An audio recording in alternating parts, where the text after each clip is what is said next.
你作为一个妖怪的尊严呢？白井这么硬还怕他？你给你家大王丢人呢！回来！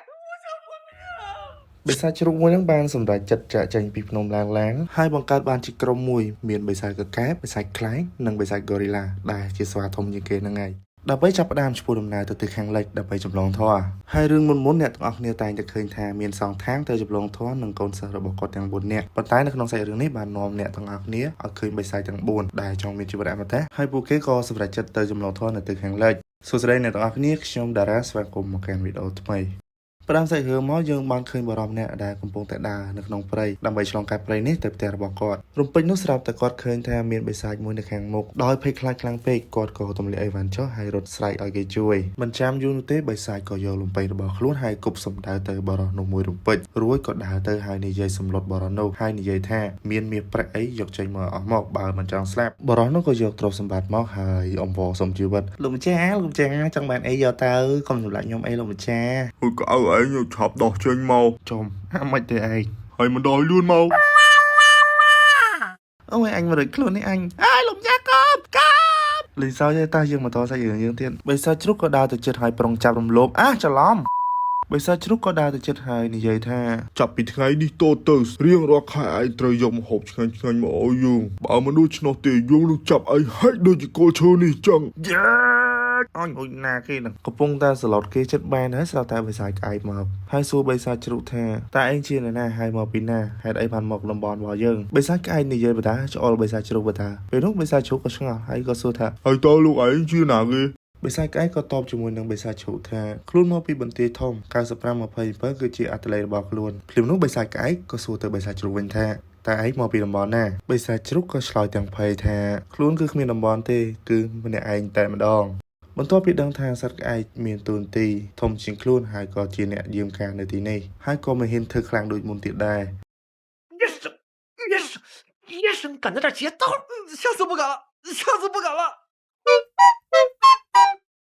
បិសាចក្អែកក៏និយាយថាខ្ញុំមិនធ្វើបាបពួកឯងទេប៉ុន្តែខ្ញុំនឹងរាយការណ៍ទៅស្ដេចសត្វហើយពួកឯងត្រូវចាំថាភ្នំទាំងមូលនេះជារបស់ស្ដេចសត្វតើពួកឯងយល់ទេបរិសុទ្ធនិងបិសាចជ្រូកឆ្លើយព្រមគ្នាថាបាទពួកខ្ញុំយល់ហើយបិសាចក្អែកនិយាយរួចហើយក៏រៀបនឹងដើរចេញស្រាប់តែមានបិសាចកង្កែបរត់មកហើយនិយាយថាម្នាក់ជ្រូកនេះជាមិត្តរបស់ខ្ញុំតាំងពីក្មេងសូមដល់លេងគាត់ទៅកុំយកទោសវាអីបិសាចក្អែកក៏សួរតើឯងនៅខាងផ្ទះបាយមែនទេដោយបានឃើញស្លាកឈ្មោះនៅចង្កេះបិសាចកង្កែបទៅបិសាចក្អែកមិនយកទោសបីហើយក៏ដើរចេញទៅបិសាចកង្កែបក៏ស្នើសុំយកឃ្លោកដែលជាកម្មសិទ្ធិរបស់បិសាចជ្រូកឲ្យបិសាចជ្រូកវិញហើយអីវ៉ាន់ទាំងប្រមាណឲ្យបិសាចក្អែកយកទៅកាត់មកកន្លែងនេះវិញបិសាចជ្រូកនិងបិសាចកង្កែបកំពុងតែនិយាយបណ្ដាជួបសម្អាតឆ្នាំងរបស់ស្ដេចសត្វបណ្ដាបិសាចជ្រូកក៏និយាយថាខ្ញុំបានធ្វើតែនៅទីនេះ3ឆ្នាំមកហើយបើនៅតែមិនជាប់ទៀតឆ្នាំនេះខ្ញុំប្រហែលជាអាចត្រូវទៅស្រុកវិញហើយបិសាចកង្កែបក៏និយាយលើកទឹកចិត្តបិសាចជ្រូកថាឯងមានសមត្ថភាពតែគ្មានទំនាក់ទំនងតែឱកាសមានហើយនៅពេលនេះពូទី2របស់ខ្ញុំទើបតែឡើងឋានៈជាអនុប្រធានផ្នែកលឿងបន្លែនិងកិច្ចការទូទៅនៅផ្ទះបាយ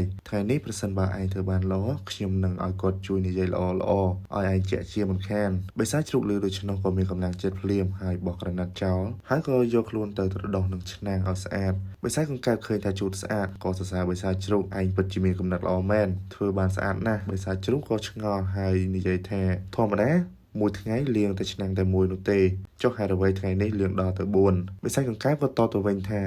ឯងមិនដឹងមែនទេឬថាព្រឹកមិញស្ដេចស្បែកលឿងបានបើកប្រជុំថាព្រះសង្ឃតកោថាងនឹងសិលបានមកដល់ហើយក៏ត្រៀមឆ្នាំងសម្រាប់ដាក់សាច់របស់សង្ឃថាងបិសាចជ្រូកក៏សួរទៀតថាតើព្រះសង្ឃតកោថាងនោះគឺជាអ្នកណាបិសាចកង្កែបក៏និយាយថាខ្ញុំបានឮគេនិយាយថាសាច់របស់ព្រះសង្ឃថាងបើយើងបានស៊ីហើយនោះពួកយើងនឹងមានជីវិតអមតៈយើងអាចរស់ជារៀងរហូតពួកគេនិយាយបណ្ដាសោយបណ្ដាចុះបើខ្ញុំធ្វើបានល្អតើខ្ញុំអាចសុំសាច់របស់ព្រះសង្ឃថាងបានដែរឬទេបិសាចកង្កែបនិយាយថាតើឯងកំពុងតែគិតអីសាច់របស់សង្ឃថាងគឺសម្រាប់តែស្ដេចនោះទេសូម្បីតែគ្រូធំក៏អត់បានស៊ីស៊ុបជាមួយនឹងស្ដេចដែរចុះឯងដូរយូរហើយមិនក៏អត់ស្អាតបិសាចជ្រូកក៏និយាយថាស្អាតហើយនៅតែកន្លែងនេះបន្តិចទេ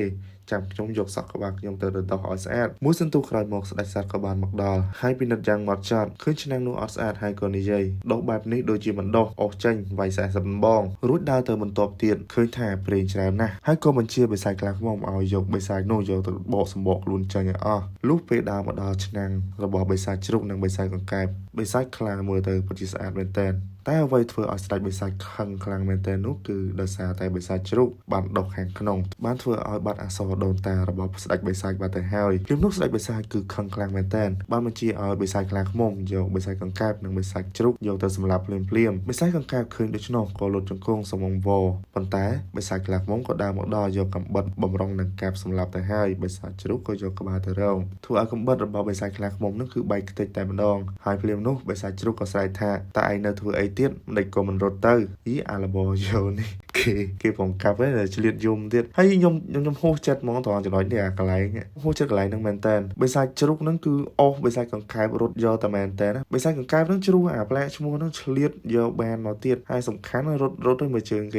េបិសាចជ្រូកនិងបិសាចកង្កែបបានរត់ចូលដល់កន្លែងផ្លូវមួយពេលដែលចូលមកដល់ក្នុងបិសាចកង្កែបក៏សួរតើឯងជួយប្រាប់ខ្ញុំបន្តិចបានទេតើខ្ញុំមានសង្ឃឹមអីទៀតពូរបស់ខ្ញុំមិនអាចរស់ទេហើយយើងឥឡូវត្រូវគេតាមសម្លាប់ទៀតឲ្យយើងរស់ដូចម្ដេចចុះបើស្ដេចនិងព្រះអង្គម្ចាស់បានសាច់របស់សង្ឃថាងបើយើងមិនមានបញ្ហានេះកើតឡើងទេនោះពូរបស់ខ្ញុំនឹងអាចខ្វះសាច់នៅក្នុងឆ្នាំងដែលនៅសល់ឲ្យខ្ញុំបានបន្តិចហើយឥឡូវនេះគឺអស់ហើយបិសាចជ្រូកក៏បាននិយាយថាពួកយើងមានតែចាក់ចេញពីភ្នំឡាំងនេះបិសាចកង្កែបមិនអស់ចិត្តហើយនិយាយទៀតខ្ញុំត្រូវបានហូបសាច់របស់សង្ឃថាងហើយជីវិតខ្ញុំនឹងអមតៈយកអមតៈមកឲ្យខ្ញុំវិញបិសាចកង្កែបទៅវាយបិសាចជ្រូកភ្លាមបិសាចជ្រូកនិយាយខ្លាំងដាក់បិសាចកង្កែបថាបើសិនបែបនេះពួកយើងទៅចាប់សង្ឃថាងមកបិសាចកង្កែបតបទាំងតាក់ស្លុតហើយនិយាយតើឯងគិតអីតើសង្ឃថាងមិនទាន់មកដល់ទេឬយើងចេញទៅមុនហើយទៅចាប់សង្ឃថាងយកមកបិសាចកង្កែបតបទាំងមិនជឿចំណែកឯបិសាចជ្រូកក៏តបទាំងជឿជាក់ថាខ្ញុំនិយាយការពិតបើយើងចេញទៅស្ដេចបិសាចនឹងចាប់យើងដដែលទោះស្ដេចបិសាចមិនសម្លាប់យើងឥឡូវនេះក៏ពួកយើងអាចនឹងស្លាប់នៅក្នុងនេះបើយើងមិនចេញក្រៅពួកយើងមានតែសាកល្បង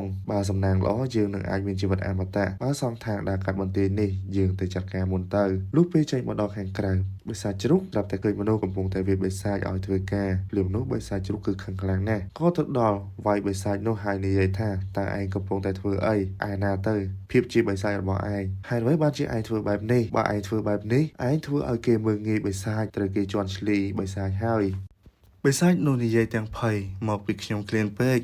ចូលមករកអីហូបត្រូវគេចាប់បានឯងជាបិសាចតែខ្លាចមនុស្សយ៉ាងម៉េចឯងធ្វើឲ្យស្ដេចសត្វខូចមុខមាត់ដោយសារឯងហើយបិសាចនោះក៏តបទៅវិញថាស្ដេចសត្វគឺស្លាប់ហើយបិសាចដែលនៅក្នុងមន្ទីរទាំងអស់ត្រូវសម្លាប់គ្មានសល់នៅសល់តែខ្ញុំអ្នកតែប៉ុណ្ណោះដែលបានរត់រួចបិសាចជ្រូកក៏សួរទៀតថាតើអ្នកណាជាអ្នកសម្លាប់បិសាចនោះឆ្លើយប្រាប់ថាម្នាក់នោះគឺជាស៊ុនអ៊ូខុងបិសាចជ្រូកឆ្ងល់ទៀតតើស៊ុនអ៊ូខុងនោះគឺជាអ្នកណាភ្លាមនោះបរិះនោះក៏ឆ្លើយកាត់ស៊ុនអ៊ូខុងគឺជាសិស្សរបស់សង្ឃថាងហើយឯងគឺជាបិសាចដែលហេតុអ្វីអត់ស្គាល់ស៊ុនអ៊ូខុងបិសាចជ្រូករវល់តែសួររឿងស៊ុនអ៊ូខុងថាជាអ្នកណាបើនិយាយទៅបិសាចជ្រូកគឺកំពូលឆ្ងល់មកឆ្ងល់ចុះឆ្ងល់ឡើងបែកនោះគឺរត់បាត់ហើយបិសាចគេចឹងអីណាគេខ្លាចលោកហើយបិសាចជ្រូកក៏ឆ្ងល់ទៀតថាត្រឹមតែជាប្រសងធម្មតាម្នាក់ប៉ុណ្ណោះហេតុអ្វីក៏មានអំណាចម្ល៉េះស៊ុនអ៊ូខុងតែម្នាក់អាចបំផ្លាញបិសាចរាប់មិនអស់សូម្បីតែឋានទេវតាក៏ស៊ុនអ៊ូខុងក៏ធ្លាប់បំផ្លាញដែរត្រឹមសម្រាប់ឯងម្នាក់ដូចមិនពិបាកទេសម្រាប់ស៊ុនអ៊ូខុងហើយឥឡូវពួកគេទាំង4នាក់កំពុងតែនៅក្នុងរាជធានីស្រាប់ស្ដេចកំពុងតែរៀបចំពិធីជប់លៀងឲ្យពួកគេរយៈពេល10ថ្ងៃមិននឹកស្មានថាពួកបិសាចឯងនៅទីនេះខ្ញុំក៏មិនខ្លាចពួកឯងដែរឲ្យតែខ្ញុំវាជួមបន្តិចអ្នកភូមិទាំងអស់នឹងដឹងហើយស៊ុនអ៊ូខុងនឹងមកភ្លាមនិយាយរួចបរិះនោះក៏ដើរសម្ដៅទៅរកជួមភ្លាមឯបិសាចកង្កែបភ័យពេកក៏ទៅអង្វរបរិះនោះបើនិយាយទៅខ្ញុំអត់យល់ពីបិសាចកង្កែបដែរគឺកំពូលអ្នកខ្លាចមកខ្លាចគ្រប់រឿងដល់ថ្នាក់ខ្ញុំចង់ខ្លាចវិញក្នុងសាច់រឿងនេះខ្ញុំអត់ដឹងថាបិសាចគេណាអញ្ចឹងស្លូតអញ្ចឹងទេលោកហើយឯបិសាចជ្រូកវិញគឺខ្លាំងមែនតើដល់ថ្នាក់សាយថាឯងធ្វើអញ្ចឹងឯងជន់ឈ្លីបិសាចហើយប៉ុន្តែបាច់មើលកាយវិការគេទេលោកហើយ哎呦我的妈！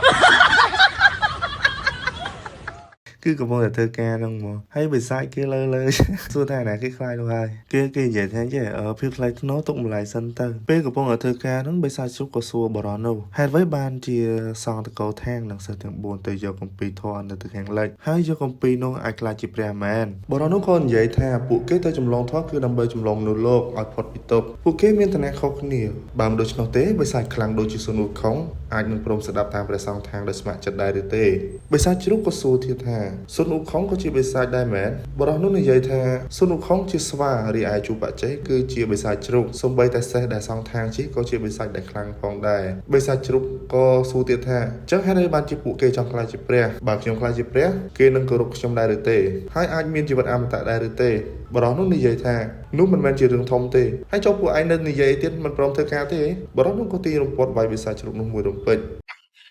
跑起来，跑起来！闭上空了，快点！